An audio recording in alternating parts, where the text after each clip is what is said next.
Welcome to Donmar TV News Channel.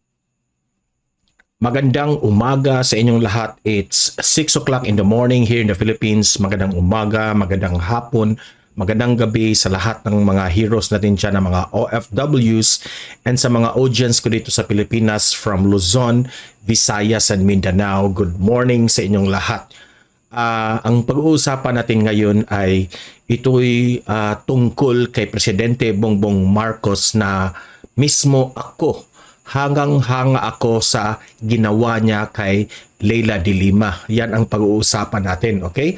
Pero bago natin yan pag-uusapan guys, help me na i-like at i-share itong video na ito sa ating Facebook at YouTube para kakalat ito sa taong bayan, okay? And also sa Facebook at sa YouTube ng Donmar TV, i-follow and i-subscribe ninyo para lagi kayong updated sa mga balita natin, okay?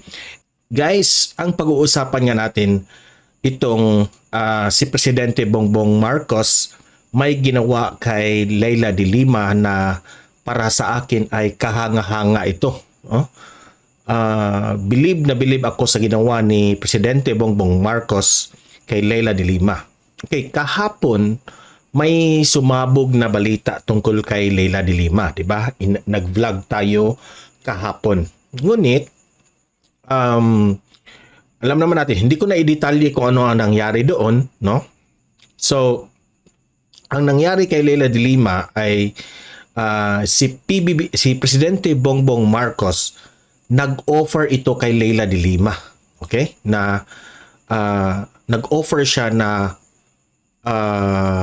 ilagay siya sa safe na facility. Sabi pa nga ni Presidente Bongbong Marcos na sa iyong choice saan ka gustong ilipat, no, ng government facility pa rin na safe ang kalagayan mo kasi sa nangyari kay Leila de Lima, no? So ginawa yan ni Presidente Bongbong Marcos, nag-offer siya kay Leila de Lima, no?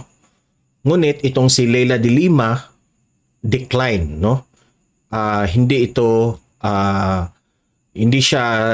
niya tinanggap ang offer ni Presidente Bongbong Marcos. Hindi natin alam kung ano yung kanyang mga rason bakit nagde-decline siya. At sabi pa nga niya ni Senator Leila de Lima na okay lang siya daw dyan sa kalagayan niya ngayon. Safe lang daw siya. Okay? Yan ang sabi niya, no?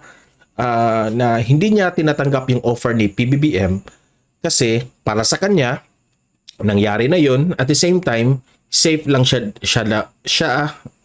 sa kalagayan niya dyan ngayon, no? So sa mga balita kanina, no, itong si Leila de Lima, binisita ito ng mga LP, okay? Yung kanyang mga kasamahan. Part kasi itong si Leila de Lima sa mga LP, no?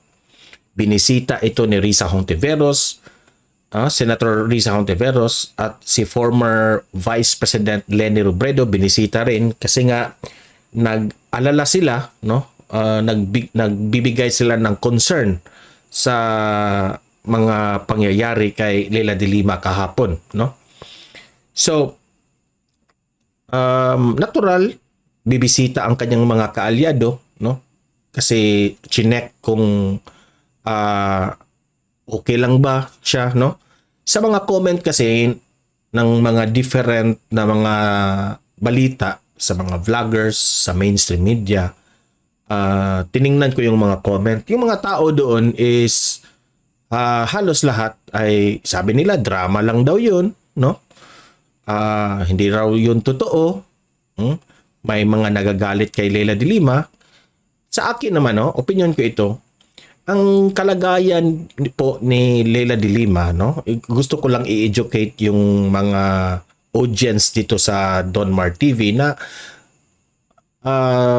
for now, let's be fair to sa ating let's be fair sa ating judgment tungkol kay Leila de Lima.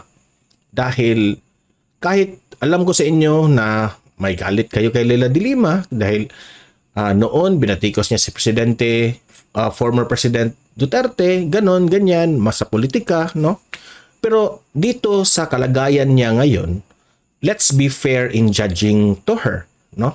Kasi dito sa Don Mar TV, no, ayokong always tayong negatibo, no? Ayoko ring maging bias sa ating reporting, sa ating balita, no? Ang sa akin lang is hindi muna tayo mag-judge kaagad. Hindi muna tayo tingnan natin kaagad na ganyan na ang isang tao, no? Kasi Leila de Lima is on trial pa, okay? Kung yung tao ay nasa on trial pa, ongoing pa yung trial niya, she is considered innocent until proven guilty. 'Di ba? Yan naman ang ating justice system. Rerespetuhin natin yung justice system natin. Okay? Kasi ganyan ang proseso natin eh. 'Di ba? So for now, no? Ito nga si Leila de Lima nakakulong dahil on trial pa ang kanyang kaso. Hindi pa ito guilty dahil wala pang judgment day. Okay, hindi pa nakapag-final. Hindi pa yan final, no? So, he is still innocent. Now, ngayon na nangyari sa kanya, alam nyo naman na may nangyari. Itong ating Pangulong Bongbong Marcos ay nag-offer nga ng safe place for her to stay for the meantime na ito ang mga nangyari, no? Ako naman ay bilib na bilib at hangang-hanga sa ating Pangulo. Sana tayo dito sa audience sa Don Mar TV, ganito ang ugali natin. Okay? Kahit binatikos ka ng isang tao, pero ipakita mo pa rin na meron kang pagmamahal sa isang presidente na yan ng Pilipinas, ha, nag-o-offer sa iyo na ilipat ka for your safety. Okay? Kahit ang grupo ni Leila de Lima at grupo ng Presidente Bongbong Marcos natin ay medyo may karibal ito sa politiko, pero para hangang-hanga ako kay PBBM kasi kahit ganyan ang kanilang sitwasyon, hindi niya iniisip na karibal sila na politiko or kaaway sila. Still may pagramdam siya na dapat itong ilipat natin ng safe for Leila de Lima. At marami sa ating mga netizens hangang-hanga sa ginawa ni PBBM dyan, no? Sabi pa nga ni PBBM na okay lang na siya yung binatikos, ganyan, yung alam niyo naman, kahit nga yung grupo ni Leila de Lima na mga LP, binabatikos si PBBM, ngunit ang sukli na ibinigay ni PBBM ay kabutihan. Kagaya nito sa nangyari ngayon na nasa peligro ang buhay ni Leila de Lima, ngunit nag-offer si PBBM na Leila de Lima, saan ba ang gusto mong sa palagay mo ay safer ka, no? Sa iyong pag stay while your trial is ongoing. Binigyan siya ng ng pangulo dahil ang pangulo lang ang may karapatan at may power na makapagbigay ng ganyan, 'di ba? So, para sa akin, itong si Presidente Bongbong Marcos ay very matatawag na may puso talaga. Kahit kaaway niya, no? Pero hindi ko naman sinasabing itong si Leila de Lima at si PBBM kaaway ito. Hindi naman dito kaaway sila, no? Ngunit, alam ko naman na itong si PBBM, alam niya na lagi siyang binabatikos dito sa grupo ni Leila de Lima. Kahit nga itong si Leila de Lima ay marami ring nasabing masakit tungkol dito sa mga Marcoses, di ba? Ngunit, pinabayaan yon ni PBBM. Still, tinulungan niya si Leila de Lima. Kaya hangang-hanga ang Pilipino. Hangang-hanga ako as a vlogger kay PBBM.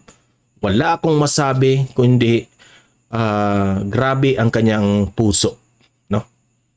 So So, PBBM, ipinakita mo lang sa mundo, ipinakita mo lang sa taong bayan na ikaw ay mabuting tao. Okay? Alam ko na maraming nag-judge sa iyo tungkol dito, no? Na sa kanila 'yon, 'di ba? Hindi ko na i-judge 'yan, 'di ba? Pero kahit nga dito sa Donmar TV, no, iba-iba ang ating opinion tungkol dito. Ngunit masasabi ko pa rin na hangang-hanga ako sa ginawa ni PBBM kay Leila de Lima. Okay? So, sa akin lang, ay kahit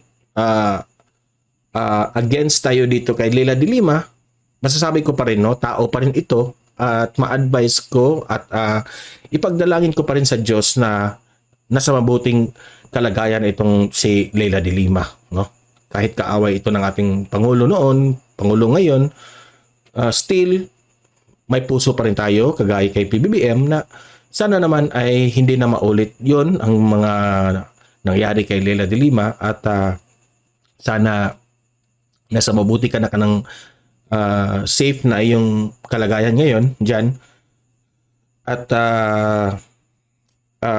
yung mga security dyan ay talagang higpitan, no, bantayan na safer yung while ongoing yung trial mo. Okay, so kayo mga audience ko dito, libre kayong mag-comment, mag-react sa sitwasyon dito. Okay, mag-comment kayo, tama ba ang ginawa ni Presidente Bongbong Marcos kay Leila de Lima? Tama ba na nag-decline si Leila de Lima sa offer ni PBBM? Libre kayong mag-comment, mag-react tungkol dito. Okay? So, patuloy nating ipaglaban itong ating Presidente Bongbong Marcos. Don't forget, i-like at i-share itong video na ito, guys, para kakalat ito sa taong bayan. And also sa Facebook at sa YouTube, itong Donmar TV, i-follow and subscribe para lagi kayong updated dito sa mga balita natin. Okay? Guys, as what Vice President Inday Sara said, mahalin natin ang Pilipinas always. So, see you in my next video. Have a great day and God bless everyone.